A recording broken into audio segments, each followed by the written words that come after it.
Okay. So today we have two special guests. Secretary of Agriculture Tom Vilsack and National Economic Council Director Brian Deese are here to talk to you about what we're seeing behind increases in grocery food prices and what the Biden-Harris administration is doing to lower prices for families. Brian will discuss the details of the data, namely that beef, pork, and poultry are the real drivers of increased grocery store bills, and that there's an underlying corporate consolidation problem with meat processing giants that we need to address so that families can pay lower prices at the grocery store and farmers and ranchers can earn more. And Secretary Vilsack will discuss the actions our administration is taking to build back a better food system, which includes stepping up antitrust enforcement, investing in small businesses, workers, and a more competitive supply chain, our efforts to get ahead of climate-related disruptions, and the need for legislation to make cattle markets more transparent and fair. And they'll take a few questions. With that, I will turn it over to Brian. Great. Thanks, Jen, and it's good to see all of you. I will be I'll be brief and just provide a little bit of market context, and then let Secretary Vilsack really get into the steps we're taking as an administration. But as Jen said, the context here is the focus, the appropriate focus on the question of grocery prices and the increase in grocery prices that we have seen recently over the last couple of months. And if we unpack that, one of the interesting findings of the report that we put out today is that about half of the overall increase in grocery prices can be attributed to a significant increase in prices in three products: in beef, in pork, and in poultry. And in beef and in pork, we've seen double-digit increases in prices over the last couple of months. In fact, if you look at the category that is grocery prices, what economists call food at home, so food that is being purchased to eat at home, in a number of areas we've seen, if you take out those three categories, we've actually seen price increases that are more in line with historical norms. And we've seen some categories, for example, fresh fruits and vegetables prices have actually declined since the end of last year. And if you look at a category of prices like eggs, obviously a similar supply chain, similar input and feed costs to poultry, the price of eggs has actually come down over the last couple of months. The real drivers in these three areas, these three proteins. If you look at that market, the thing that is striking is across beef, poultry, and pork, significant consolidation in those industries. So anywhere from 55 to 85% of the market is controlled by the top four producers in those industries. And so when you see that level of consolidation and the increase in prices, it raises a concern about pandemic profiteering, about companies that are driving price increases in a way that hurts consumers who are going to the grocery store, and also isn't benefiting the actual producers, the farmers and the ranchers that are growing the product. The report that we've outlined today details that in these industries, the four top companies in these industries have seen record or near record profits in the first and second quarter of this year, and seen near or approaching record gross margins as well. So we have a story of a consolidated industries with companies that are generating record profits and then driving price increases for consumers without passing on those benefits to the underlying producers. So this raises for us one of the issues that was core to the president's direction to all of us and his entire cabinet, to focus on ways that promoting more competitive practices and more competition across industries could actually lower prices for consumers and benefit middle-class families. And so with Secretary Vilsack in the lead, we have been focused on steps that we can take as a federal government to try to drive more price transparency, encourage greater competition in this sector, in an effort to help ranchers, help farmers, and help consumers at the grocery store as well. This is part of the president's competition executive order that he signed a few months back. We'll be holding the inaugural meeting of the President's Competition Council on Friday, at which this will be one of several issues that we will discuss about promoting greater competition across the economy. But these steps are important, and this effort is important because we're trying to also shine a light on the fact that these price increases that are affecting consumers are not happening in isolation, and that companies are making decisions to drive these price increases. At the end of the day, what we want to do is work with industry to try to generate better outcomes for end consumers, better outcomes for farmers. We think the steps that we're taking today can help move us in that direction. So without further ado on that, I want to pass it over to Secretary Vilsack, who will talk about those steps that he is leading on behalf of the administration. Brian, thanks very much. It's good to be with everyone today. Basically, the Department of Agriculture sees this as basically two functions, two responsibilities. Goal number one is to make sure that farmers get a fair return for their efforts and their capital investment. And the second goal is to make sure that when consumers go to the grocery store and at the checkout counter, they get fair prices. And the reality is today that farmers are losing money on cattle, on hogs, and poultry that they're selling at a time when consumers are seeing higher prices at the grocery store, and as Brian alluded to, the fact that there are now record profits or near record profits for those in the middle. So part of this is a function of consolidation and concentration, and we've learned during the pandemic that this is also a resiliency issue. When there was a major disruption in processing capacity because there are so few processors, we saw significant disruption at the marketplace as well. So this administration is focused on four major steps to try to take action in this area. First, strengthening the current regulatory system that we have, our Packers and Stockyards Act, to make sure that we are identifying and holding people accountable for unfair and discriminatory practices. And that regulatory changes are now being undertaken as we speak. Secondly is to make sure that there's adequate price discovery in the market. Because there is such consolidation, there is very little cash transaction that takes place in this market, and so it's very difficult to determine whether or not the prices that are being paid to farmers are fair. And so we are producing studies, recently a couple of studies to provide more price discovery. Certainly want to work with Congress in their efforts legislatively to pass legislation that will expand the capacity for us to have information. Third, we want to make sure that when people go into the grocery store and they see things that are labeled a product of the U.S., we want to make sure that consumers fully understand and appreciate precisely what that means or what it doesn't mean, and whether people are taking advantage of whatever value-added opportunity that might present to increase price. And finally, expanding processing capacity and maintaining the small and very small processing facilities that are dotting the landscape today. We provided additional resources to keep those small processing companies in business recently by announcing about $150 to $160 million of assistance and help. And we have put together a $500 million effort to work with states and local governments as well as nonprofit organizations and the livestock industry to look for ways in which we can finance expanded processing capacity. We're doing this at the same time that agriculture is confronted not just with the issue of concentration and consolidation, but also the impacts and effects of severe weather, which are linked in part to climate. Whether it's forest fires or drought or hurricanes, obviously that's also causing a disruption. And as we build this broader processing capacity, we also want to build a more resilient food system. And right now, we're deeply concerned about the impacts and effects of drought on these beef prices and pork prices and poultry prices, because it could lead potentially to people having to sell their herds because they can't simply afford the cost of maintaining them, particularly in the western part of the U.S. For that reason, we've looked at a number of different steps to try to provide help and assistance to deal with the drought. And today we identified yet another way in which we can provide help and assistance.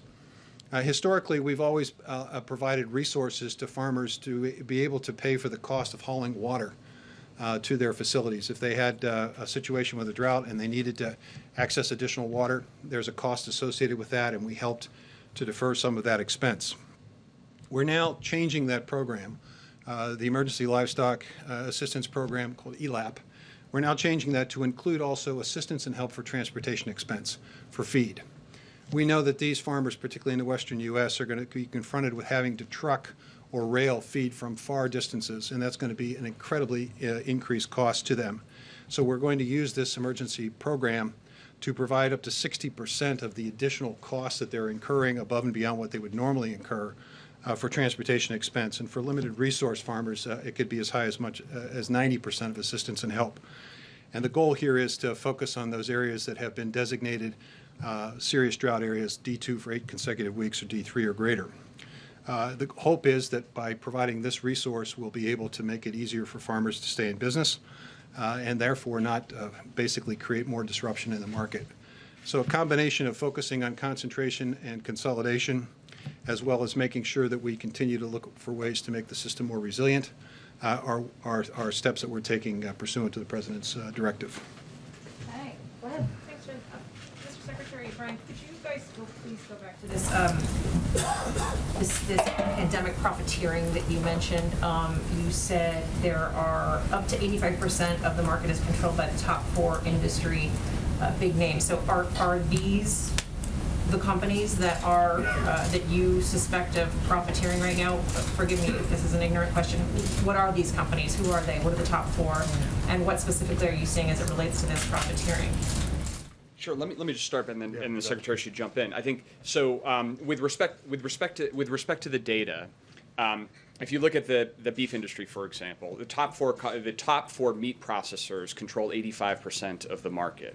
That's in contrast to I mentioned the issue of eggs earlier, where far less concentrated. The top 4 processors there control about 30% of the market. And what we've seen is that those four companies, those four companies, we get to details. It includes JBS, Tyson. It's in the report that we put out.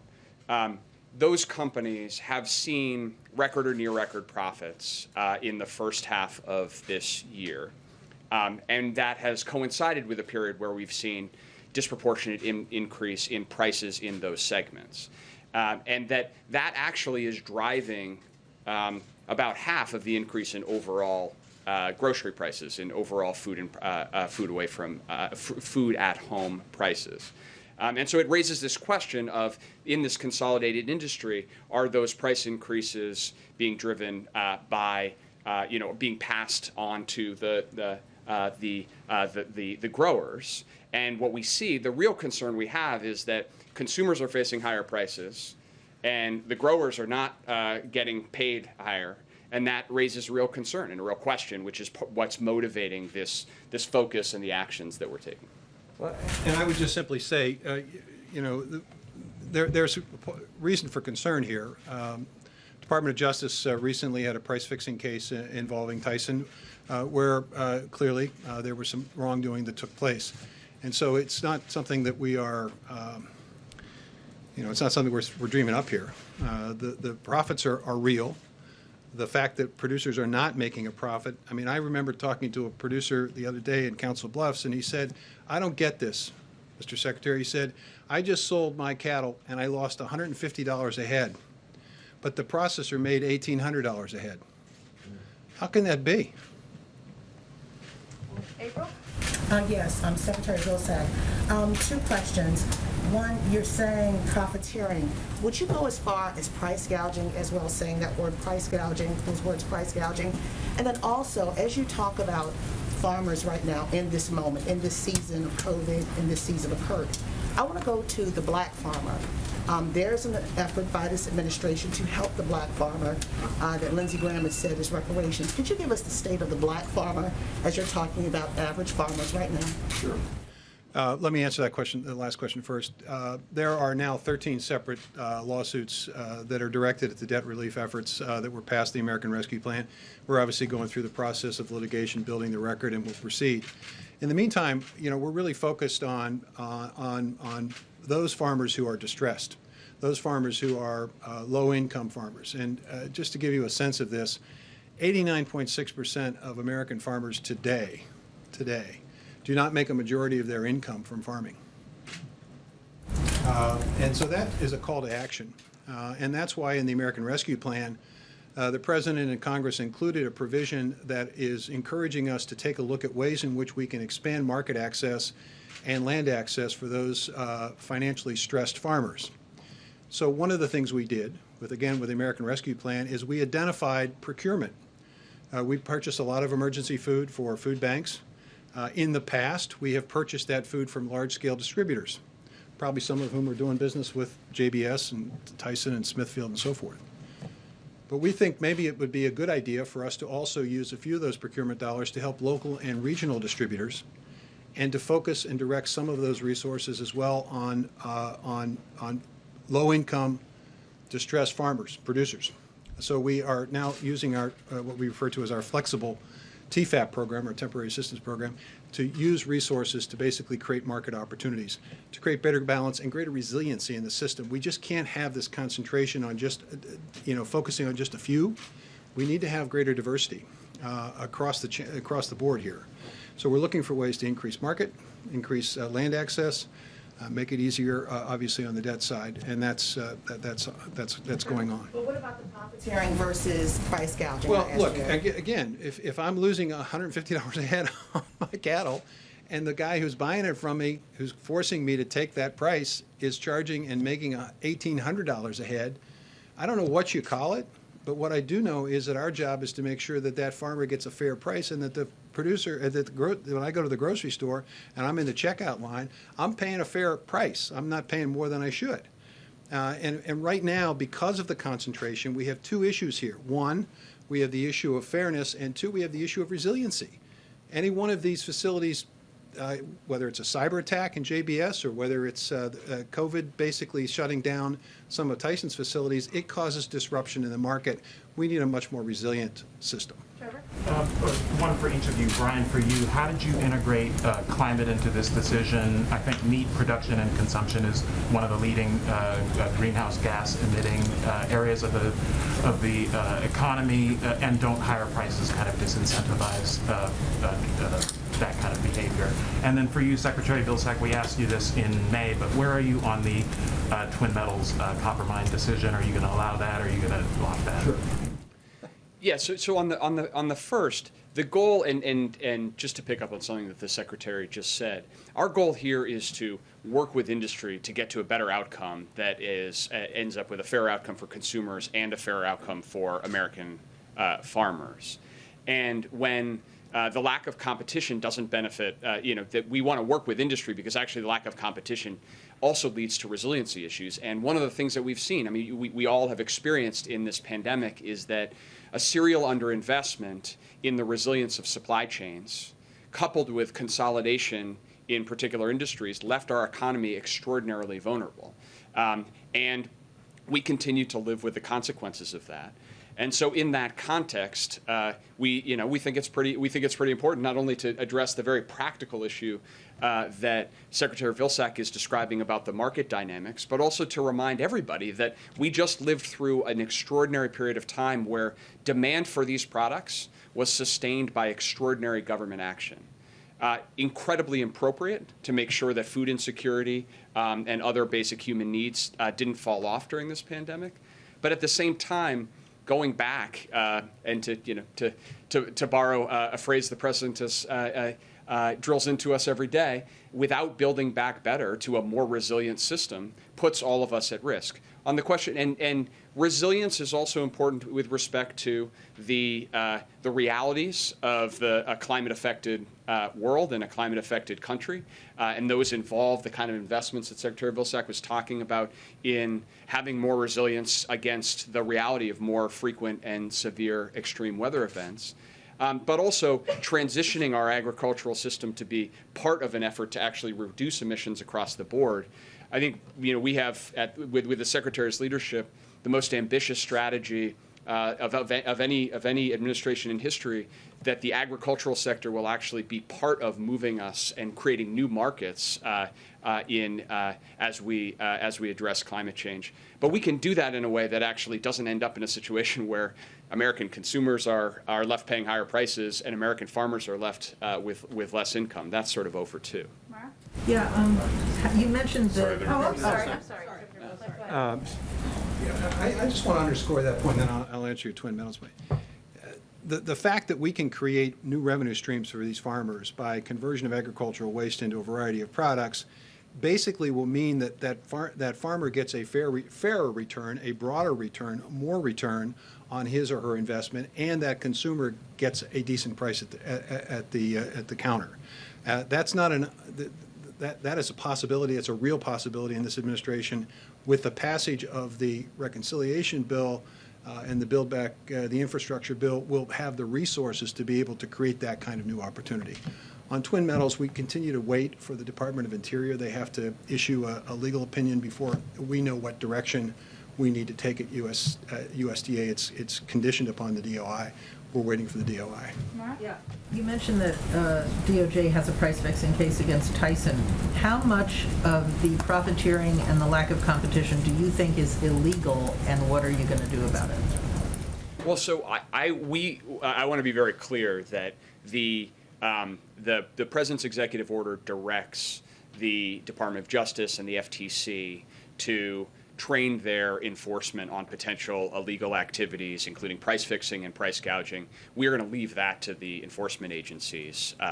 That's their appropriate role, and not for the White House to interfere with. What we are focused on here is policy issues that can actually help to get at the underlying issue of concentration. So, for example, the investment that Secretary Vilsack was talking about in encouraging more entrants, more small and new entrants into this market. That's the kind of step that we can take to help encourage more competition and help reduce the likelihood that concentration leads to the opportunity for those type of legal activities. But with respect to the specific enforcement issues, both as they've resolved or as they may be ongoing, we would leave that to the FTC. A sense of how much of this problem is illegal, regardless of the enforcement and what DOJ is going to do about it. I'm just asking you, is it like 10%, 50%? How much of this consolidation and profiteering is illegal in your mind? Right. Precisely because I'm going to leave those investigations to those agencies. I'm not going to speculate on. I'm not going to speculate on the work that they have undergoing. What I can tell you is that we believe this is a problem. We believe that this is a problem that's affecting consumers and farmers alike, and we believe that there are concrete steps that we need to take and that we can take to try to help improve. Thank you. Mr. Secretary, farmers want you to reverse the Trump administration's decision to dissolve GIPSA. So there is an independent agency that can focus on promoting competition and fair trade practices instead of being buried into AMS. Are you going to reestablish GIPSA? Well, that's a slightly different area. The GIPSA basically takes a look at grading grain and things of that nature. Okay, it's not really into the packers and stockyards area. What farmers really want us to do is what we are doing, which is to enforce the packers and stockyards and strengthen that. That's the vehicle by which you can determine whether the poultry tournament system, for example, is fairly compensating poultry farmers, or whether there is a circumstance where packers are discriminating or unfairly treating producers. So that's our focus right now, is making sure that the Packers and Stockyards Act is strengthened. We're going to continue to do the grading necessary to make sure that people understand what a grade 2 corn is and that meets a certain standard. I don't think you necessarily have to reinstitute GIPSA to do that, but you do have to focus on the Packers and Stockyards Act. When GIPSA was disbanded, you know a lot of farmers were very concerned. Are you saying you think that they can operate stronger the way it is structured under AMS than it was before Trump? They can operate stronger when you have the enforcement tools and mechanisms with the Packers and Stockyards. That's what's been missing. It isn't so much the structure or where within AMS this would still be within AMS. It would just be a mission area within AMS. It isn't that. That's not the issue. The issue is, what tools do we have if there is an unfair practice taking place, or if there's a discriminatory practice, if the poultry system is not treating poultry producers fairly, what tools do we have? Right now, we don't have very strong tools. We are strengthening those tools so we can call out bad behavior. Phil, thank you. Hey, Brian, just to broaden it out a little bit, between the EO public comments, some letters you've sent, you guys have made clear you want, on the enforcement side of things, to be more aggressive than they have been in the past. Are you and the President comfortable that the enforcement arms of these agencies have been as aggressive as you want them to be? And I guess secondly, there was some sense inside the White House that just taking this posture may preemptively cause companies to lower prices or be more willing. Have you seen any tangible results tied to that?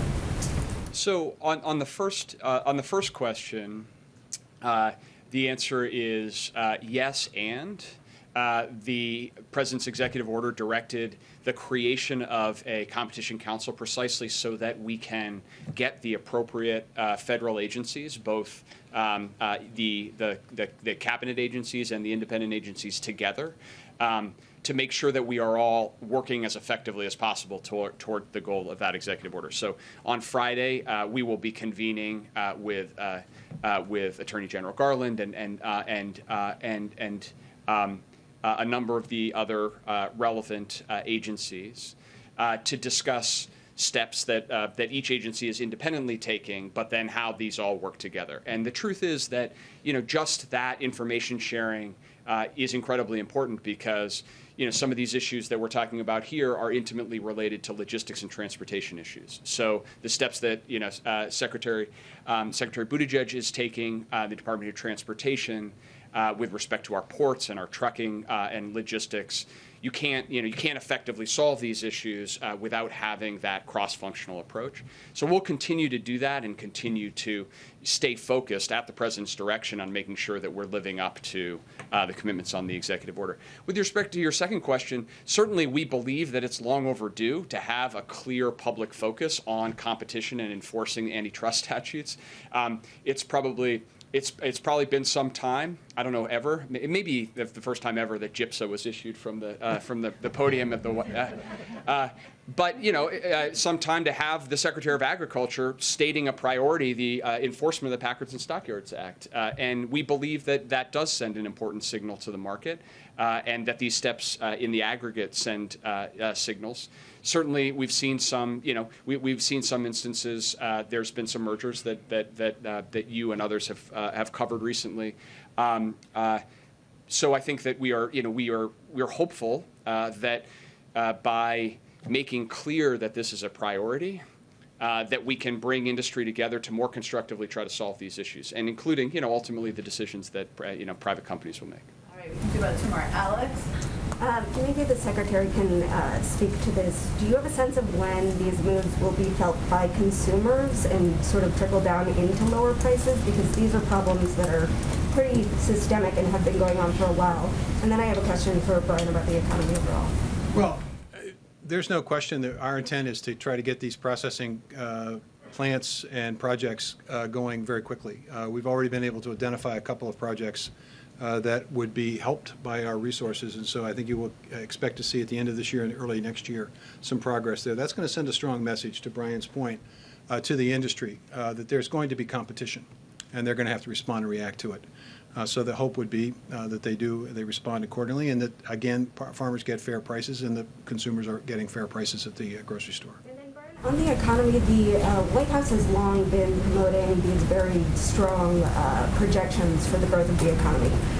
This week, though, Goldman Sachs downgraded its projections for the economy. So has the White House overpromised? Are you at all concerned that you've set expectations too high at this point? So it's a good question. And I think it's also one in which the private forecaster that you mentioned downgraded its forecast. But even with the downgraded forecast, growth in 2021 would be the strongest that we've seen in decades.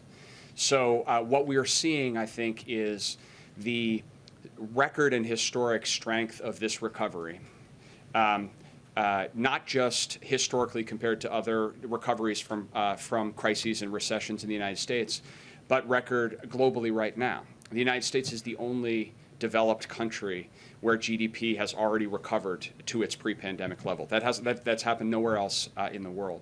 The strength of economic growth and of growth in the labor market is sufficient that we can continue to see strong growth, even as we deal with unanticipated circumstances, even as we work through the COVID, the Delta challenges that the President will speak to tomorrow. So we continue to be focused on the fact of trying to how can we continue to build momentum into that recovery. But even as we see these step downs, I think the thing that is most notable about that is that even with these headwinds, we're seeing the United States continue to outpace our international peers and continue to outpace our historic progress for recoveries at similar points in recoveries. All right, Josh.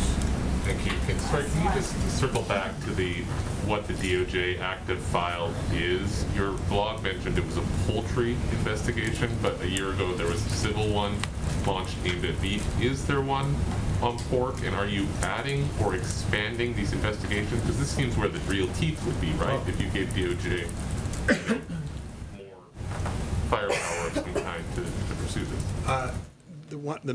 The case I mentioned was a poultry case. Right. So that's, I'm not, Poultry and beef going on now, but not pork. I'm not aware of a pork case. There could be, but I'm not aware of it. Okay. That's sort of outside of our jurisdiction. The only time we ever get engaged in this is if the Department of Justice contacts us and says, hey, we need some information or data. It's not that we precipitate those investigations. It's a Department of Justice function, appropriately so. What we are doing in terms of the tools, the Department of Justice has the capacity and the ability, and they exercise it under their current statutory framework. What we don't have, what we're now going to get, are tools that will allow us to take more definitive action, more aggressive action when we see unfair and discriminatory practices. We don't have that power now. We tried to get it during the Obama administration. Congress blocked it. We now think we're in a position to move forward on this, and we're going to aggressively move forward on it. Those cases obviously raise the question of whether you're interested in looking at breaking up these companies somehow. Is that what the administration is? Well, I think the open fact, to at all? no, I think the fact that we have put $500 million on the table and basically have begun a process of reaching out to states, to farm organizations, to philanthropic organizations, and asking the question, what could you do with this resource that would allow us to significantly increase processing capacity in this country in places where we know there is a need for this, where there are not competitive markets, and the reaction to this has been quite favorable. I would anticipate and expect that this $500 million is going to leverage additional resources from those sources, and I think we're going to find out that maybe we're onto something here, and we may end up looking at numbers north of $500 million. You're more interested in, I guess, incentivizing or building production outside these big four rather than breaking up the big four. I'm looking at what I have power to do. And I have power to basically put the $500 million on the table. I have power to do packers and stockyards. I have power to do more price discovery. I have power to take a look at product labels to make sure that they're not misrepresenting or confusing customers and consumers. And that's what we're doing. We're doing everything we have the power to do, and we're strengthening the tools to be able to do it. You quickly address the debt limit question. Secretary Yellen wrote Speaker Pelosi today warning about that. What is your read of that? How much time do you have left until the debt limit becomes a problem until you start missing your vote? Well, on the time question, I would just refer you exactly to Secretary Yellen. I don't have anything to add to Secretary Yellen's letter, which outlined her current, the Treasury's current projection of exhaustion. And more generally, I would just underscore that this is a responsibility, a sacred responsibility that Congress has to operate in a bipartisan way to raise or suspend the debt limit, to address the fact that this is a reflection of actions and legislation that Congress has already passed. And so there's often, a confusion or conflation when it talks to the debt limits, but just to clarify and resolve, the debt limit is a function of bills that Congress has already passed and already racked up. In fact, 97% of the debt under question is associated with actions that happened before this president was even taken into office. And in fact, even if Congress took no future action ever, did nothing else in the future, Congress would have to raise or suspend the debt limit because it's a reflection of actions already taken. And so our expectation is that Congress will do so, and will do so as it has done historically, as it did 3 times under President Trump, and operate in a bipartisan way to address this issue. So that's our expectation. It doesn't happen. A decade ago, one of the fallbacks was something called prioritization, where you sort of decide who gets paid and who doesn't. Is the administration going down this road at all? Is that the fallback plan if the limit isn't raised or suspended? Our expectation is that Congress is going to act responsibly and consistent with its responsibility. So that's our expectation and our focus. Okay. Thank you, Secretary Vilsack. Thank you to our NEC Director. Thank you.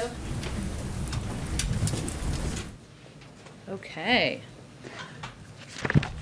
Okay, I don't know that I have anything else at the top. I know we've covered a lot of ground there. I'm happy that the GIPSA question was answered by my colleagues there, Ouija, relieved. Alex, why don't you kick us off? So the president's remarks on the pandemic tomorrow, can you preview any of what we should expect from him? And then also, I wanted to ask you, he's talked a lot about defeating the pandemic in the past. You yesterday said that his remarks tomorrow will address how you'll get the pandemic under control. So are we shifting to a point at which this pandemic can no longer be defeated and we need to sort of live with it and figure out how to get it under control? Is that where the White House is now? Well, first let me say on your first question, so the president right now is meeting with members of his COVID team to talk about a range of steps, including his plan. He'll announce tomorrow 6 steps to stop the spread of Delta and increase vaccinations. And to kind of get to your second question, and then I'll go through some of the preview, we want to be specific about what we're trying to accomplish in this moment and what these 6 steps will do. We know that increasing vaccinations will stop the spread of the pandemic, will get the pandemic under control, will return people to normal life. That's what our objective is. So we want to be specific about what we're trying to achieve. But I would just note that what you're going to hear from the president tomorrow is going to build on some of the steps that the president announced over the course of the last few months. We've been at war with the virus for a long time, several months, more than a year and a half. We have been we've been at war with the Delta variant over the course of the last couple of months. And just to remind you of some of the steps that we've announced new government mandates on DOD, or military forces, NIH, the VA, the Veterans Affairs, Department of Veterans Affairs, folks who are serving on the front lines on the health roles in that department. We've also incentivized additional mandates, whether it is in healthcare facilities, nursing homes, and others. And we've also lifted up and incentivized private sector mandates because we've seen that they have been effective. We've also deployed over 700 surge response teams across the country and work closely, again, with the private sector to institute more requirements on vaccinations. And we've seen some impact from those steps. Tens of millions of Americans are now covered by vaccination requirements. 14 million Americans got their first shot in August, which was an increase from what we'd seen in the months prior, 4 million more than in July, and the increase in vaccinations has been a consistent trend. But he's going to lay out these 6 steps tomorrow because we have more work to do, and we are still at war with the virus and with the Delta variant. So we're going to build on that work. And he's speaking to it now because this issue, of course, is on front of mind, top of mind to Americans across the country. People are returning to schools. Workplaces are either reopening, some brick and mortar, or some people are just returning to work after spending some time with family or loved ones over the summer. So he's going to outline the next phase in the fight and against the virus and what that looks like, including measures to work with the public and private sector, building on the steps that we've already announced, the steps we've taken over the last few months, requiring more vaccinations, boosting important testing measures, and more, making it safer for kids to go to school, all at a time when the American people are listening. Again, this will be 6 steps that we'll work to be implementing over the months ahead. And then one more on boosters. The WHO, the head of the WHO is calling on basically rich countries with vaccine surpluses to hold off on booster shots until the end of the year. What's the White House response to that? And is it ethical to start moving forward with booster shots at a time when so many countries are barely starting with their first shots? Well, our view is that this is a false choice. And the United States has donated and shared about 140 million doses with over 90 countries, more than all other countries combined. We're donating 500 million doses to 100 countries in need. Last week, we announced a plan to invest $2.7 billion in manufacturing critical vaccine inputs and expanded fill-finish lines at factories. From Senegal to South Africa to India, we've made significant investments in boosting global productions of COVID vaccines. At the same time, the president and this administration has a responsibility to do everything we can to protect people in the United States in this country. And as our health advisors have recommended, additional booster shots, we are working to implement that. Our view is we can do both. I'd also note that there are, in addition to access to vaccine doses, one of the reasons that we have invested in areas like manufacturing critical vaccine inputs, expanded fill finish, is because sometimes the issues are also about distribution channels, about having enough personnel who are trained to distribute these shots, manufacturing capacity, certain access to certain components that go into vaccines. We're working through those as well. But we are doing both. We think we can do both, and we will continue to do both from the United States. Go ahead. A couple questions on Texas. The governor there was asked about the lack of an exception for rape or incest in the abortion law, and I don't know if you heard his comments, but he said his answer to that question was that Texas will work tirelessly to make sure that we eliminate rapists off the street. I'm just wondering if the White House has a response to that. Well, if Governor Abbott has a means of eliminating all rapists or all rape from the United States, then there'd be bipartisan support for that. But given there has never in history of the country in the world been any leader who's ever been able to eliminate rapists from our streets, it's even more imperative. It's one of the many reasons, I should say, not the only reason, why women in Texas should have access to health care. So it does not change our objectives, does not change our commitment.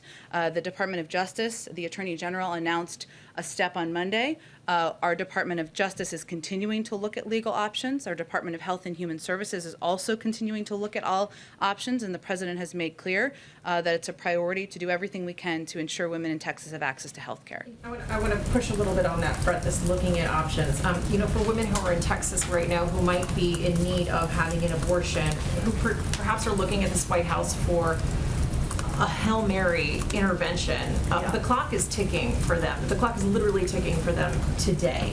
So in terms of their decision making, can this administration offer any help to them now? What would you tell these women who are looking to this White House to help them? Is help on the way? Well, we would tell them first that this law is a violation of your rights, and we are going to do everything we can to provide assistance as quickly as we can.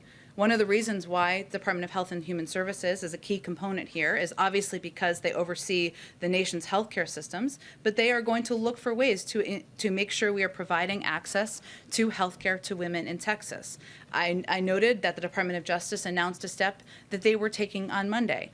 Clearly, this law this bill that was signed into law is something we strongly oppose, and there's an urgency to looking for and announcing actions to help women now. And certainly we understand that women are looking at their choices right now, today, tomorrow, last week, and we are hopeful we will have more to convey to them directly. But in terms of tangible help that's on the way, would the White House support the FDA lifting restrictions on mifepristone, the so-called abortion pill? This is a decision that the FDA has to make on their own based on science. And certainly we believe in the independence of the FDA to make these decisions, and we know that there are a number of advocates who have called for that, but we'll leave that decision to the FDA. Go ahead. The January 6th Commission has asked for a number of documents from executive agencies pertaining to actions by the prior administration. I believe the deadline for complying with that is tomorrow. Is the administration going to assist in that investigation in the way that they have asked, or are you going to assert executive privilege? For documents from the prior administration? Yes. I would have to check. Well, a number of these, though, I know we've had conversations about this before, and I'd have to check with the counsel's office, are not in the White House. They are documents that often go to the archives or other localities that are not overseen by the White House, so I'd have to check and see what documents we would actually have access to here, or if there are other places, parts of government that would be the ones who would have control of these documents. I just want to check, if the White House counsel's going to weigh in on that decision, would your recommendation to those agencies be to comply or to assert executive? Again, if we're talking about documents in the National Archives, that wouldn't be our purview here. Those would be documents, and I think we've had discussions along these lines before, so I'd have to check on whether there is any applicability to anything we would have oversight of from this White House currently. And then one economic question, there was Labor Department data this morning that showed a record number of job openings, 10.9 million job openings. But we also still have millions of people who are unemployed and been sitting on the sidelines for a very long time. Just curious if there's any new approach that the administration is going to take to helping employers get their jobs filled. It's curtailing economic growth. So. Well, I think you're talking about the JOLTS data, which is pertains to July data. So it is a little bit old at this point in time, given we're into September, and we've seen jobs numbers come out in that period of time where we've seen that still an average of 700,000 jobs per month are being created, or people are being matched with jobs in that period of time. Look, I think what we look at is the data across the period of time, across a broad period of time. We know our employers are continuing to look for workers to hire, and worker power is rising as workers have more choices available to them, and that continues to be the case. And we believe that having workers empowered is a good sign. We are also seeing that we've created now to date 4 million new jobs, more jobs than any other administration in this period of time in American history. That's also a good sign. So I would say that as we look at our efforts here, we look at whether employers, or we recommend, of course, whether employers are offering a livable wage, whether they're offering benefits to attract workers, and we're also seeing continued positive signs in month-over-month trends as it relates to the economy and job creation. Go ahead. Is there any sense, when you look at the uptick in vaccinations, mandates and requirements, I think are broadly popular when you look at polling around the country right now, given the scale of the Delta surge that's continued over months, that perhaps you should have been more aggressive earlier when it came to pursuing policies like that? Well, we have seen, yes, they're not only popular, but they are also effective. We've also known as, say, the federal government as one of the biggest employers in the country that we knew we would take an approach over time to implement any mandates or mandates that would require vaccination by employees. There are some companies out there that were waiting for final approval by the FDA. There also were some companies that wanted a period of time to implement mandates. That's all understandable. So our view is this is certainly one of the ways that we've seen more people get vaccinated. We've seen it be effective, and we've seen it rise in approval and support across the country as people who are vaccinated are increasingly popular. But all we can do at this point is look forward and determine how we can take steps now to continue to get more people vaccinated and get the pandemic under control. And then one on the flights that have been stuck in Afghanistan. I understand the state is leading on this, but you guys have made clear you're paying very close attention to American citizens still in the country. I'm trying to square where things actually stand. The Secretary of State said a couple of times it was a documentation issue. A U.S. Senator, Richard Blumenthal, pushed back vociferously on that. Today, the Secretary of State said the Taliban are not permitting the charter flights to leave and putting it precisely on them. What's your understanding of the holdup? And if the Taliban is preventing them, what levers do you have right now? Well, there a couple pieces are true here. So one is we are continuing to press the Taliban, the Secretary of State is, to do more to abide by allowing American citizens, individuals with who are legal permanent residents, and individuals with proper documentation to depart the country. It is also true that we don't have a role in preventing flights from taking off. We are not on the ground, so that is not something the U.S. government is doing.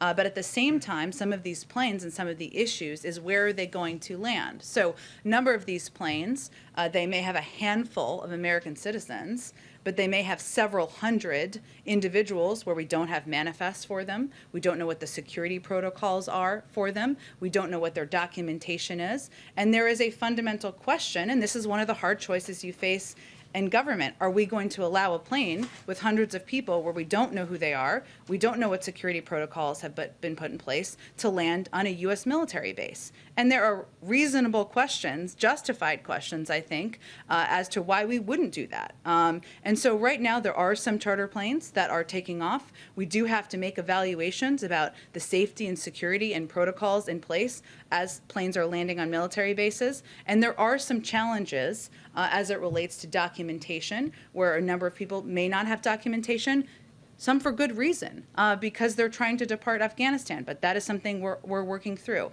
These handful of American citizens, we are also in touch with. They are not the majority of these flights. Far from it. It is a small number of American citizens who we're talking about on these charter flights. Can I follow up on that, please, Jen? So Sure. Are you essentially saying that is the administration essentially saying, I'm picking up from what Secretary Blinken has said today about documentation, is the administration essentially saying that Taliban is the only one who has access and who's able to check passenger documentation against these flight manifests? And if so, what is stopping the U.S., for example, from sending personnel over there to do this job and to allow these passengers to leave on the flights? I understand they're not all Americans, but many of them are Afghan allies. Well, none of that is what I said or what the Secretary of State said. So let me try again. So there are the flights. We obviously don't have personnel on the ground. That's correct. We don't. What our objective is, and we have a presence in Qatar, right, as you know, our Secretary of State has been on the ground in Qatar, is negotiating and having discussions as we speak with international partners, and also members of our State Department are in discussions with the Taliban, because we do want to work through and ensure that we can allow additional flights to land at military bases. But it is also true that we are not going to allow flights to land where we don't know what security protocols have been taken, whether people have been vetted, who are on these planes. And I don't think the vast majority of American citizens want us to do that either. So right now, we are working through this process, and we are also in touch with the American citizens who are on these flights or who are in the vicinity, which are a very small number, to work through getting them out of Afghanistan. We are committed to that. We absolutely want to do that. We've already evacuated a handful of people, and we're continuing to work through. Now, things that will make it much easier for certain are if Qatari Airlines, we're working with them to see if they can get flights up and operational, more efforts to get individuals evacuated over land. We're working through all of these components, and it's the reason why the Secretary of State is on the ground in the region discussing and negotiating as we speak. Okay, we're going to keep going, Vija. Go ahead, Vija. Go ahead, Vija. I think I answered your question. Go ahead, Vija. Thanks, Jen. I wanted to follow up on the President's speech tomorrow. Sure. You mentioned schools and private sectors as two areas of focus, but you've also been very, firm in maintaining independence between the federal government and what schools and the private sector does. So tomorrow, should we just anticipate the president to say much of what he's already said, to urge those entities to take action, or will there be something new that's actionable? There will be new steps the president announces tomorrow, absolutely. And will any of those new steps influence the average American's day-to-day life? Should we expect any new mitigation recommendations, as an example? It depends on if you're vaccinated or not.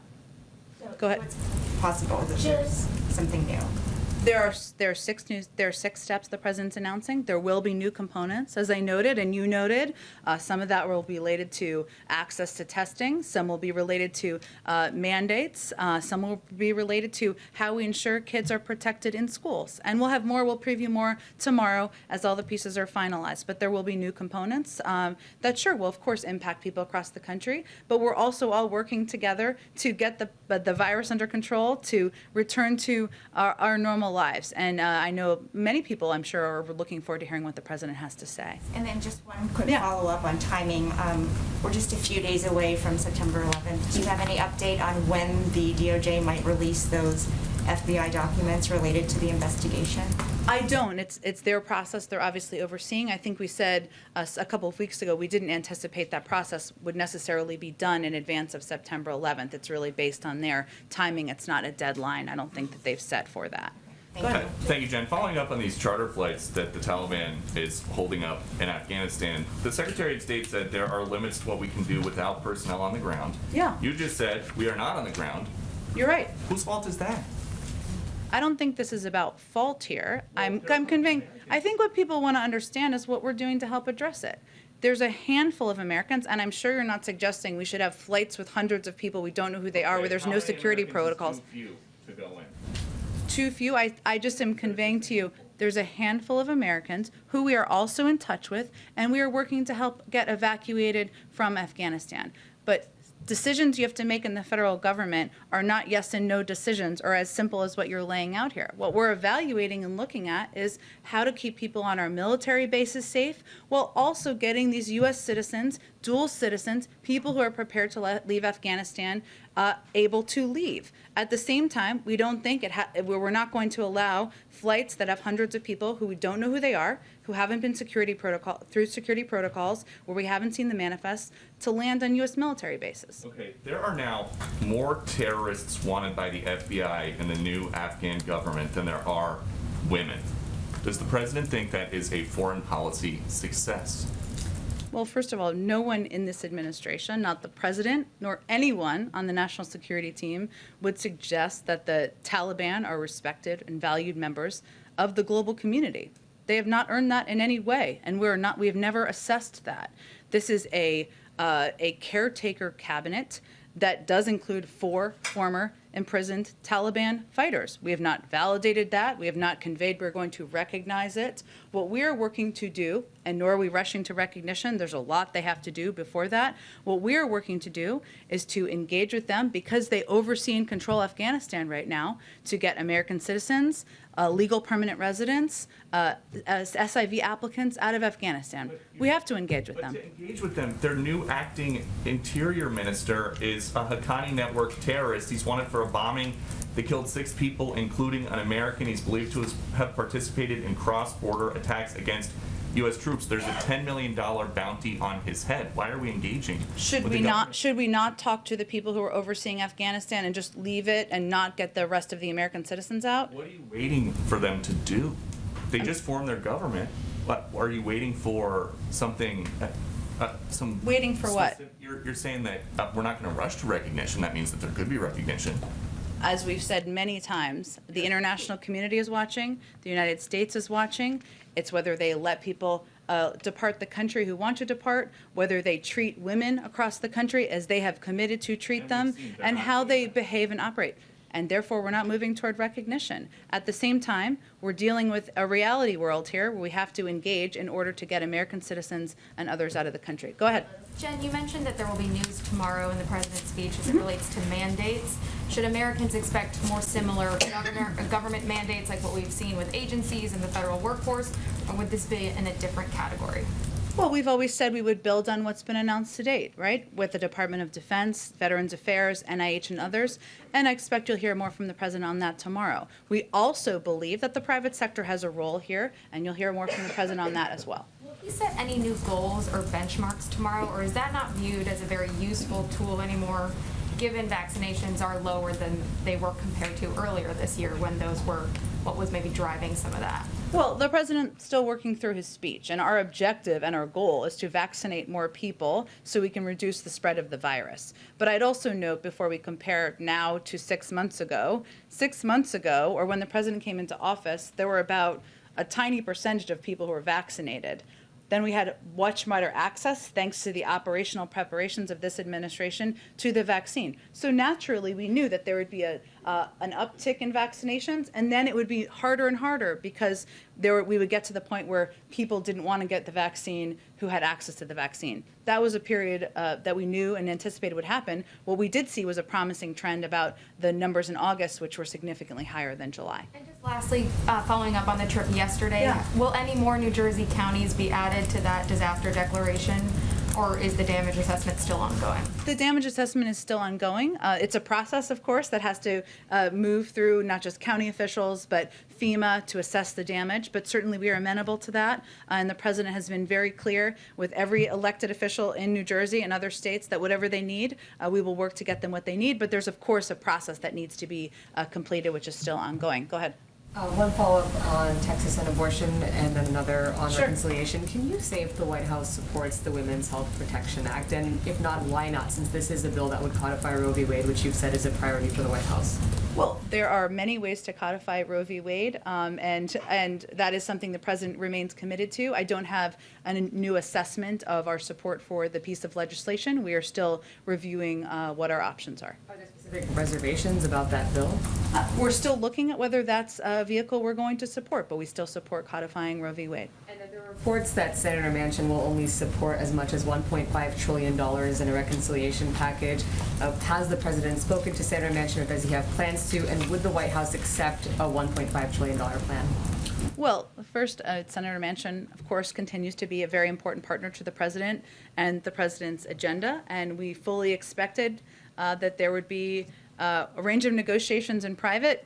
Sometimes they spill out into the public, and that is what is happening as we speak around components of the package. But we also know that this is a process that's ongoing, one that we just lived through over the summer, where there were many times where the agenda was called dead and it turned out it wasn't. So I'm not going to read out any calls or engagements the president has with Senator Manchin. We engage with him on a regular basis from a senior level, including with the president, and we are looking ahead to getting this bill passed and moving it forward. Entertain 1.5 trillion. Again, I'm not going to negotiate from here. What the president is encouraged by is agreement about the need to lower costs for working families, from prescription drugs to child care to the cost of college to elder care, on the need to tackle the climate crisis, and on the need for corporations and the wealthiest Americans to pay their fair share in taxes. I would also note that whatever the size is, it's not actually accurate to call it any of these sizes, 1, 1.5, 2, 3.5. This is going to be paid for. That is something the president is committed to, something Senator Manchin has called for as well. And the real choice right now is whether you're going to lower costs for people in this country on elder care, child care, cost of college, or whether you're going to prevent or allow the wealthiest Americans and corporations to continue to pay the tax rates that are hardly fair moving forward. I've been told you have to wrap. Okay, go ahead. In an attempt to clarify the White House's position on the debt limit, Yeah. following up on my friend Josh's Sure. question. So in her letter today, the secretary said that the extraordinary measures would run out sometime in October. Is it the White House's wish that, well, is it the White House's expectation that Congress will act by the end of September, by September 30th? Well, our expectation and hope is that they act in advance of the money running out, yes. So you expect then that the line is drawn, that September 30th is the deadline that this White House is setting? Well, I would be clear that in the secretary's letter, she also conveyed that because of the fact that we don't have all of the information at this point on inflows from taxes that come in mid-September, they didn't give an exact date. But yes, of course, our objective is to raise the debt limit before it becomes a crisis. Yesterday, the president said that he intended to see wildfire damage when he heads west. Do you have any more information you can share on that? He will see wildfire damage. I know we are eager. You're all eager. I'm eager to get it announced, to announce the details of his trip. That will be early next week. We hope to have those in the next 24 hours. Okay. I think I have to wrap up, but let me do one more. Okay. On Yeah. the reconciliation Yeah. legislation on health care, does the White House believe President Biden and Democratic lawmakers will ultimately have to make a choice between expanding Medicare benefits and shoring up the Affordable Care Act, particularly to stay under the overall price tag? And if there is a choice, what would President Biden choose? I certainly understand your question. I think you probably can predict what I'm going to convey to you is that there are a range of discussions and negotiations between a broad swath of the Democratic caucus right now, and I'm just not going to negotiate or weigh in from here on this particular question. Quick question. Can the White House confirm that it has asked appointees from the last administration to resign from various boards, including the West Point Advisory Board and the Naval Academy Board, and why? Yes, we have. And the president's objective is what any president's objective was to ensure you have nominees and people serving on these boards who are qualified to serve on them and who are aligned with your values. And so, yes, that was an ask that was made. Is there any concern that because a lot of these appointees do go across administrations, that there is a risk of politicizing these non-traditionally, non-controversial positions? Well, I will let others evaluate whether they think Kellyanne Conway and Sean Spicer and others were qualified or not political to serve on these boards. But the president's qualification requirements are not your party registration. They are whether you're qualified to serve and whether you're aligned with the values of this administration. Thanks, everyone. A follow-up on the story about Dr. Fauci yesterday in the interview.